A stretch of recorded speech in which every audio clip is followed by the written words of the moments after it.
पदों का 40% पद बिहार राज्य के अंदर अवस्थित शैक्षणिक संस्थाओं से मैट्रिक अथवा इंटरमीडिएट उत्तीर्ण अभ्यर्थियों से भरा जाएगा, परंतु 40% रिक्तियों के विरुद्ध तदनुसार योग्य अभ्यर्थी उपलब्ध नहीं होने पर शेष रिक्तियां 60% रिक्तियों के लिए अर्हता प्राप्त कोटि के योग्य अभ्यर्थियों द्वारा भरी जा सकेगी। इसका तात्पर्य यह है कि जो राज्य सरकार जो बिहार राज्य विद्यालय अध्यापक नियुक्ति नियमावली में जो प्रावधान है पूर्व में 50% जो सीट ऑलरेडी हैं वो विभिन्न जाति आधारित रिजर्वेशन के लिए आधारित रिजर्वेशन है, जिसमें केवल बिहार के मूल निवासियों को ही आरक्षण का लाभ प्राप्त होता है। तो 50% पहले 100 में 50% ऑलरेडी आरक्षित हो गए हैं।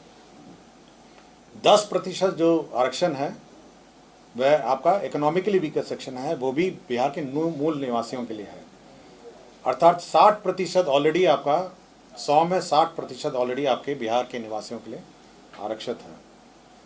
बच गया जो 40% है उसमें 35% जो है महिलाओं के लिए, बिहार की महिलाओं के लिए आरक्षित है।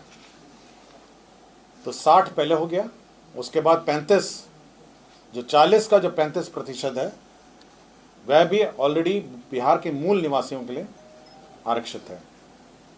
अब जो बच गया है मतलब जो 40 में 40 का 35 भाग के बाद जो बचा जो 65 भाग है 40 वाला, अब उसमें 40% जो रिजर्वेशन है वो बिहार के ऐसे स्टूडेंट जो मैट्रिक और अथवा इंटरमीडिएट पास होंगे उनके लिए अब आरक्षित हो जाएगा। तो मोटा मोटी अगर आप देखेंगे टोटल में ऑलमोस्ट आपका 85% से भी ऊपर 85% से भी ऊपर जो आरक्षण है अब वो बिहार के मूल निवासियों के लिए आरक्षित हो गया है।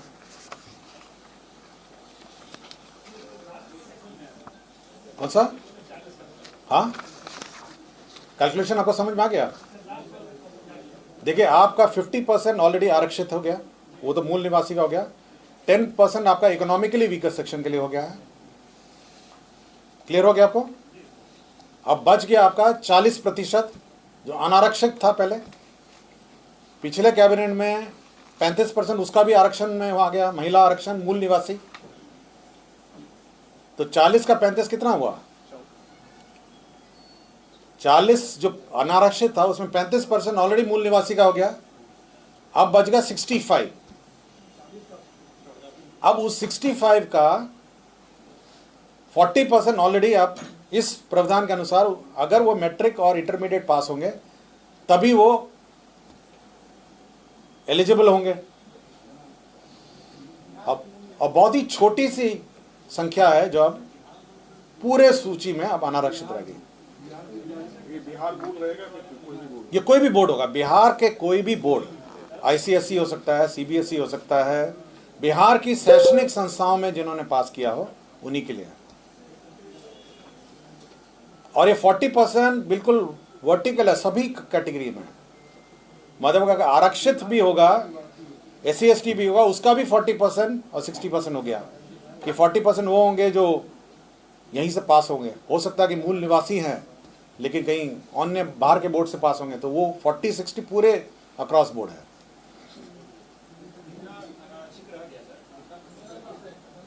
%15 रह गया मोटा मोटी। 40% आपका अनारक्षित हुआ, 40% अनारक्षित में 35% ऑलरेडी महिलाओं का आरक्षण हो गया ना, और वो मूल निवासी वाला आरक्षण बच गया 65। अब उस 65 का 40% आपका आरक्षण हो गया।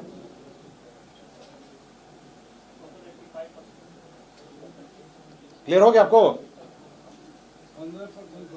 हाँ, मोटा मोटी क्लियर हो गया आपको? तो मोटा मोटी डोमिसाइल पॉलिसी जो है ओवरऑल लागू हो गई है कि बिहार के मूल निवासियों को ही अब मूल निवासी या फिर जो यहाँ के मैट्रिक और इंटरमीडिएट यहाँ परीक्षा जो पास किए हैं, जो भी 10th एंड 12th उनको मिलेगा। कौन सा?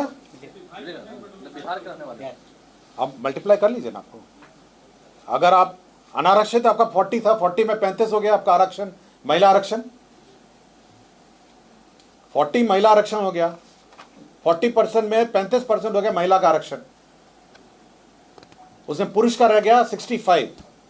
अब मतलब पुरुष और महिला अलग, जो अनारक्षित हो गया, अब उसका 40% अब हो गया जिसने 10th एंड 12th पास किया। ये फॉर्मूला सबको समझ में आ गया।